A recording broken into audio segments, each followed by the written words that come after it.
నిన్న రేవంత్ రెడ్డి చెప్పారు. హక్కుల గురించి మేము ప్రశ్నిస్తే రెచ్చగొట్టడం అవుతుందా? గోదావరి నీళ్లలో మిగులు జలాల్లో తెలంగాణ వాటా ఎంత? తెలంగాణ ప్రభుత్వం అడిగింది ఎంత? నిన్నటి మీటింగ్ లో కేంద్ర ప్రభుత్వం చెప్పింది ఏంది?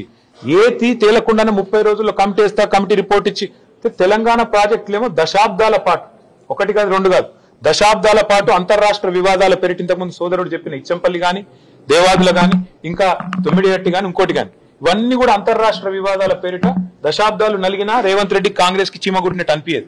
కానీ చంద్రబాబు అడగంగానే 30 రోజులు రిపోర్ట్ రావాలి, 31వ రోజు గోదావరి జలాలు కింది కురకాలి, పొంగి పొరలాలి, తెలంగాణ మాత్రం ఎండాలి. ఇదా నీతి? అందుకే మేము అంటున్నాం, ఎవడు అబ్బసొత్తని ఇస్తావు నువ్వు గోదావరి జలాల మీద హక్కు? ఎవడు చెప్పిండి నీకు 30 రోజుల కమిటీ ఒప్పుకోమని? ఆ కమిటీ జనరల్గా ఏ కమిటీ అయినా, ఆఫీసర్స్ కమిటీ కానీ, ఎక్స్పర్ట్స్ కమిటీ కానీ, it is merely advisory in nature. వాళ్ళు చెప్పేది ఏది కూడా అల్టిమేట్ గా ప్రభుత్వం మళ్ళీ చర్చ పెట్టి అసెంబ్లీలో, కేబినెట్ లో, ప్రజా సమక్షంలో అవసరమైతే అఖిలపక్షం పెట్టి ఒప్పించి మెప్పించి మన హక్కుల గురించి ఏం చేస్తున్నామో తెలంగాణ ప్రజలకు చెప్పి పారదర్శకంగా